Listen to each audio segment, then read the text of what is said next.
자, 우리가 함께 보실 말씀의 제목은 하나님과 협공작전이라는 제목의 아주 재미있는 제목을 제가 적었어요. 우리가 축구 경기를 할 때 경기에서 이기는 팀이 어떤 팀인가 우리가 보니까요. 뭐 공격수와 수비수가 서로 호흡을 맞추어가지고 잘 경기하는 팀이 그 경기에서 이기는 팀이 되는 것 같아요. 그런데 그런 팀들은요. 선수들끼리도 잘 소통하지만 또 컨트롤 부스와 소통을 잘하고 그 지시에 따라서 작전대로 잘 움직여 주는 그런 팀인 것 같습니다. 그런가 하면은 우리가 전쟁에서 승리하는 군대의 그 군대는 부대원들이 지휘관의 명령을 잘 따라서 작전을 펼치는 부대가 아마 전쟁에서 승리하는 부대일 것입니다. 만일에 지휘관의 명령을 따르지 않는 그러한 부대원들이 발생을 한다면은 제멋대로 움직이고 그러다 보면 전술을 제대로 펼칠 수가 없게 되어지고 목숨까지 위협을 받게 되는 그러한 상황에 놓여지게 됩니다. 오늘 본문 말씀은 시내산 언약의 결론 부분에 해당하는 그러한 말씀이에요. 이스라엘 백성을 이제 우리가 지난주에도 봤지만은 고난과 어려움 중에서 살고 있는 그 애굽에서 살고 있는 이스라엘 백성들을 주님이 이제 이끌어내시고 자기 백성으로 삼아주신 하나님은 그들을 내 백성이라고 부르실 뿐만 아니라 내 군대라 이렇게 명하여 주셨다고 했습니다. 이들이 약속의 땅 가나안을 정복하고 그곳에 들어가서 하나님의 축복을 누리며 살기 위해서는 그곳에 살고 있는 원주민들과 전쟁을 치러야 했고 또 승리를 거두어야만 했던 것입니다. 근데 그들이 승리할 수 있는 비결, 이 이스라엘 민족들이 그 가나안의 원주민들과 싸워서 승리할 수 있는 비결이 무엇이겠습니까? 바로 지휘관이신 하나님의 말씀에 순종하여서 전쟁하는 것입니다. 네, 하나님께서는 시내산에서 모세를 통해서 이스라엘 백성과 선민 언약을 체결하게 되어지십니다. 이 백성은 내게 선택받은 백성이다. 나의 백성이다 하는 그런 하나님과 이스라엘 민족과의 조약인데요. 이때 조건을 제시하는 그런 형식의 율법 수여 기사가 출애굽기 20장 1절부터 23장 33절에 걸쳐서 기록되어 있습니다. 근데 그 중에서 오늘 본문은 마지막 부분, 결론에 해당하는 부분인데요. 이 부분에 3번에 걸쳐서 하나님은 약속을 주시고 그리고 명령하시는 그런 말씀을 교차적으로 기록하고 있습니다. 즉 하나님은 당신의 백성이신 이스라엘 민족에게 승리하게 하실 것과 축복을 약속하시고 그리고 그 약속을 이루기 위해서 그들이 지켜야만 할 명령들을 이제 그들에게 내리고 계신 것이죠. 약속의 말씀을 먼저 주시고 그리고 그 뒤에 이어서 그들이 지켜야 할 것들을 명령하시는 형식을 취하시는데 이러한 형식을 통해서 이스라엘 백성들에게 하나님이 함께 전쟁하고 계심을 나타내고 있을 뿐만 아니라 그들이 기꺼이 하나님께서 주신 그 명령을 수행해야만 하는 그런 마땅한 이유를 나타내 주시는 것입니다. 그렇다면 하나님께서 오늘 말씀하고 계시는 약속이 무엇인가 우리가 살펴볼 텐데 첫 번째는 내가 보호하여 너희들을 이르게 하겠다라고 하는 약속입니다.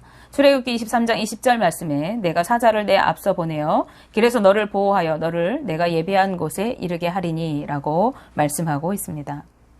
네, 하나님께서는 사자를 보내셔서 길에서 그들을 보호하여 예비하신 땅에 이르게 하신다고 그렇게 약속을 주시고 계신데 여기서 사자라고 하는 그러한 말은 보냄을 받은 자 혹은 천사 또는 선지자, 제사장 등을 의미하는 말입니다.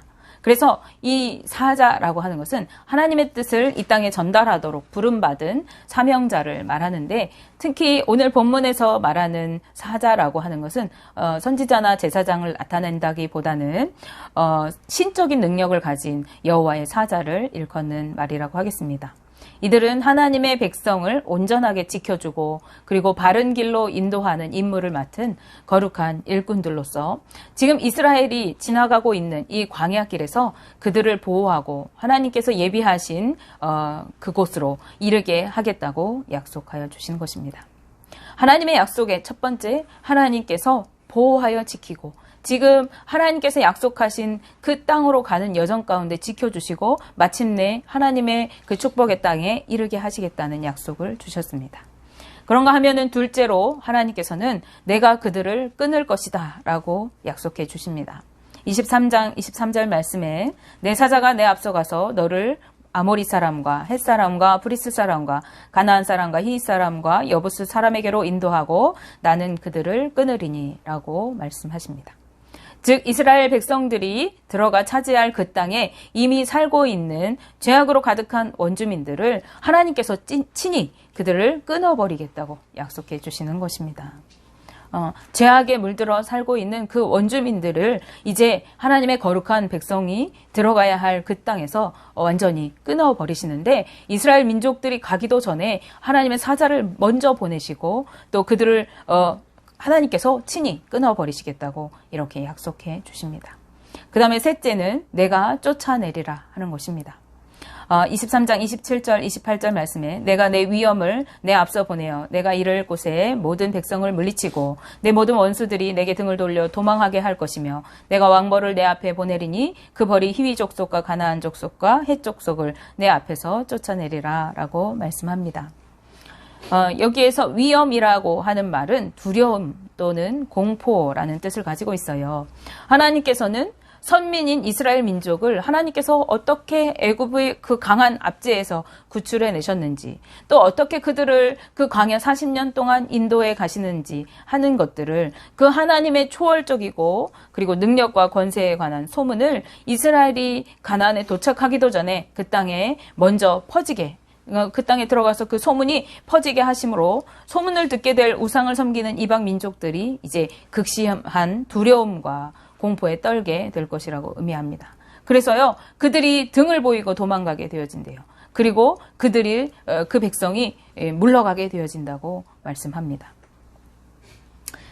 그리고 그 땅에서 쫓겨나게 될 것이라고 말합니다. 특별히 28절 말씀에 언급되고 있는 세 족속이 나옵니다. 히위 족속, 가나안 족속, 헷 족속. 이 세 족속은요, 가나안의 7족속 중에서도 가장 강한 족속입니다. 이 강한 족속을 하나님께서 심판하실 족속의 대표로 여기에 기록해 놓으셨는데 이 가나안 민족 중에서 가장 강한 세 족속을 하나님께서 쫓아내신다고 하셨잖아요. 그럼 그 나머지 족속은 자연히 모두 쫓아내시는 거죠. 그래서 이것은 가나안에 있는 모든 족속들을 쫓아내실 것이라고 말씀해 주시는 것입니다. 네, 이처럼 하나님께서는 자신의 백성 이스라엘을 위해서 일하실 것을 약속해 주고 계셔요. 그들이 광야길을 지나는 동안에 하나님은 그들을 보호하시고 또 이끄시고 그리고 하나님께서 친히 미리 예비하신 땅, 젖과 꿀이 흐르는 그 가나안에 이르게 하신다고 말씀하시고요. 재앙이 가득한 그 땅에 먼저 하나님께서 가셔서 이미 살고 있는 가나안의 7족속들을 끊어버리시고 쫓아내시겠다고 약속해주고 계신 것입니다. 그런가 하면 하나님께서는 이스라엘 민족이 지켜야 할 명령들도 주십니다. 제가 지금 하나님께서 약속하신 말씀들만 이렇게 쭉 열거했는데 사실 교차적으로 되어 있기 때문에 약속의 말씀이 나오고 그 다음에 이스라엘에게 명령이 주어져요. 그 다음에 또 약속의 말씀이 나오고 명령이 주어집니다. 그런데 하나님께서 이스라엘 민족에게 지켜야 할 명령도 그럼 3가지를 주셨겠죠. 그 명령의 첫 번째는 청종하라라는 것입니다. 23장 21절 말씀에 너희는 삼가 그의 목소리를 청종하고 그를 노엽게 하지 말라. 그가 너희의 허물을 용서하지 아니할 것은 내 이름이 그에게 있음이니라 라고 말씀합니다. 여기서 너희는 삼가라고 표현된 말은요. 직역하면은 그분의 면전에서 주의하라 라는 그런 의미라고 해요. 그리고 이 의미는 청종하라 라는 말로 해석될 수 있는데 이 청종하라는 말은 듣다, 경청하다라고 우리가 잘 알고 있어요. 그런데 그것에서 그치는 것이 아니라 더 나아가서 응답하다, 순종하다라는 의미까지를 포함하고 있는 그러한 단어입니다. 이는 단순히 우리가 하나님의 말씀을 귀로 듣는 것이 아니라 그 말씀에 주의를 기울여서 경청하고 온 인격으로 수용하여서 순종하는 것까지를 청종한다라고 이렇게 의미하는 것입니다. 그런가 하면은 노엽게 하다라는 말은요, 원어의 뜻이 삶을 쓰라리게 하다, 슬프게 하다라는 뜻을 가지고 있대요. 그래서 이 단어를 의역하면은 불순종하다라는 뜻이 된다고 합니다. 하나님의 말씀에 불순종하는 일은 하나님을 슬프게 하고 고통스럽게 해드리는 일이 되는 것이죠. 따라서 이스라엘 백성이 하나님께서 보호하신 사자의 하나님께서 보내신 보호하신이 아니라 하나님께서 보내신 사자의 그 보호하심을 받고 무사히 가나안 땅, 그 약속의 땅에 들어가기 위해서 그들이 해야 할 명령은 하나님께서 보내신 사자의 목소리를 청종하고 그를 노엽게 하지 말아야 하는 것이죠. 즉, 그 말씀에 불순종하지 말아야 하는 것입니다.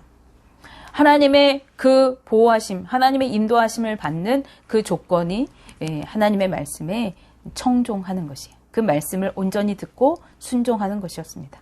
그 다음 두 번째, 이스라엘 민족들에게 지켜야 할 명령으로 주신 말씀은 내 하나님 여호와를 섬기라 라는 것입니다. 출애굽기 23장 24절에서 25절 앞부분 말씀에 너는 그들의 신을 경배하지 말며 섬기지 말며 그들의 행위를 본받지 말고 그것들을 다 깨뜨리며 그들의 주상을 부수고 내 하나님 여호와를 섬기라 라고 말씀합니다. 네, 하나님께서는 이방의 우상들을 다 깨뜨리며 그들의 주상들을 부수라고 말씀합니다. 하나님의 백성인 이스라엘 민족들은 단지 우상을 가까이 하지 않고 그들에게 절하지 않는 것으로 만족하고 끝내는 것이 아니라 철저히 그것들을 무너뜨리고 파괴시켜서 눈앞에서 그리고 마음속에서 완전히 제하여 버려야만 하는 것이었습니다. 이 명령 속에는 그 어떤 우상 문화나 우상적인 관습도 절대로 받아들이지 않겠다는 하나님의 절대적인 그러한 의지가 담겨져 있는 것입니다. 그리고 나서는 내 하나님 여호와를 섬기라고 하십니다. 네, 하나님의 백성은 거짓된 우상 숭배를 금하고 그것들을 제하여 버리는 것에 그치는 것이 아니라 이제 보다 적극적인 측면에서 하나님만을 경배하고 섬겨야 하는 것입니다. 우리는 매주일 예배하고 하나님을 찬양한다고 하는데요.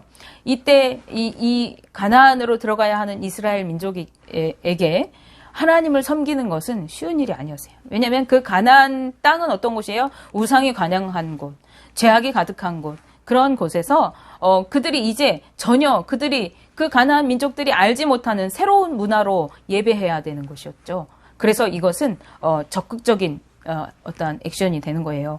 그래서 하나님께서 그 모든 우상들을 이제 너희들은 그 우상을 피해가고 그것들을 멀리하는 것으로 그치는 것이 아니라 그 너희들 주변에 있는 그 모든 것을 파하고 다 부숴서 없애고 너희 마음에서 너희 눈에서 그것들을 멀리한 후에 그리고 하나님을 적극적으로 예배하고 섬겨라 라고 하나님께서 말씀하고 계시는 것입니다.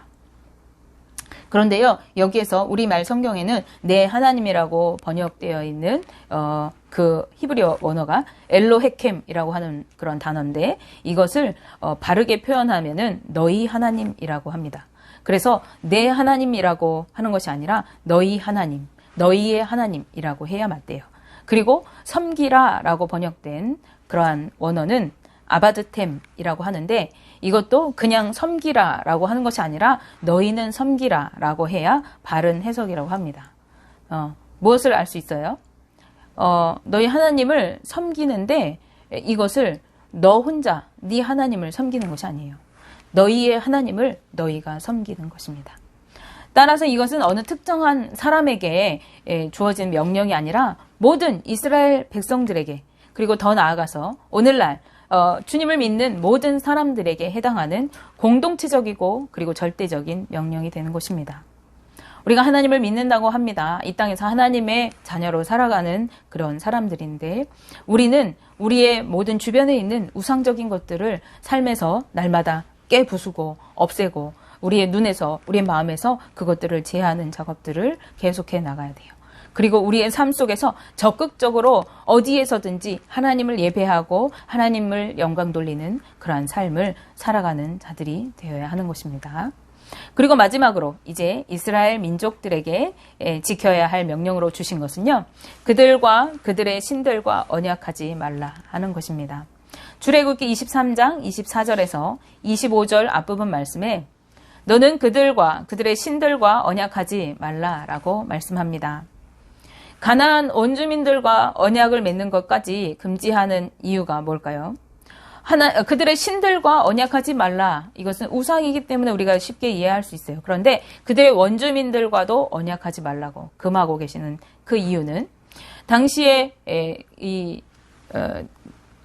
유대 근동의 그러한 문화 속에서 부족과 부족이 또는 국가와 국가가 공동의 목적을 가지고 언약을 맺는 그러한 의식 속에는요, 서로 상대방의 신에게 제사하고 경배하는 의식이 관례가 되어 있었다고 합니다.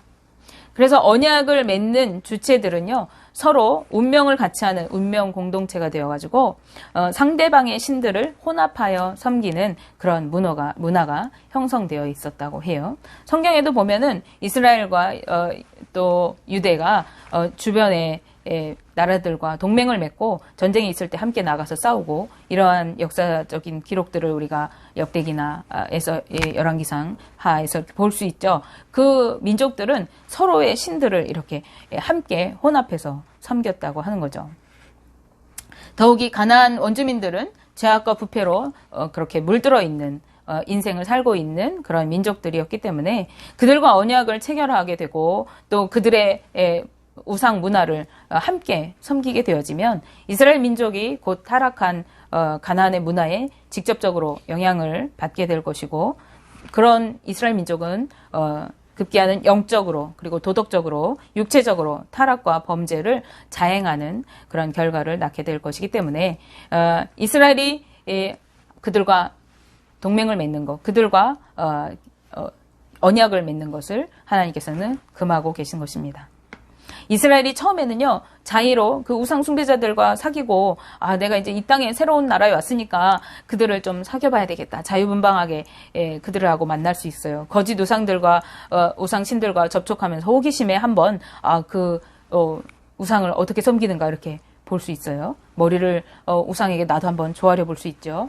근데 끝내는 그것들이 이스라엘을 꼼짝 못하게 하는 함정과 올무가 덫이 될 것이라고 오늘 본문은 말씀하고 있습니다.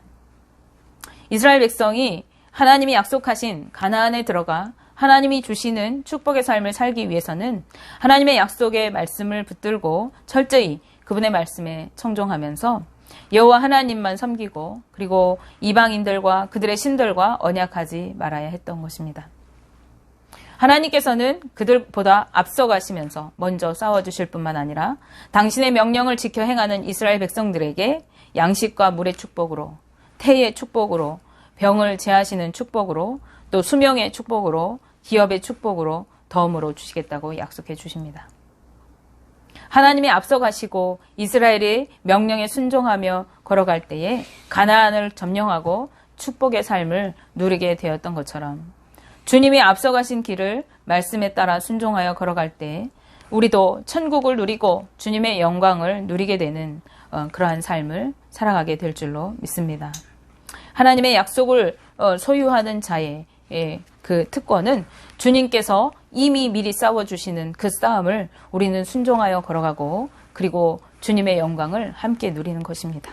원하기는 저와 여러분들이 우리 동선교회 모든 성도님들의 삶이 주님의 인도하심 따라 그 말씀에 순종하며 하나님의 복을 누리는 복된 인생들 되어지시기를 주님의 이름으로 기도합니다.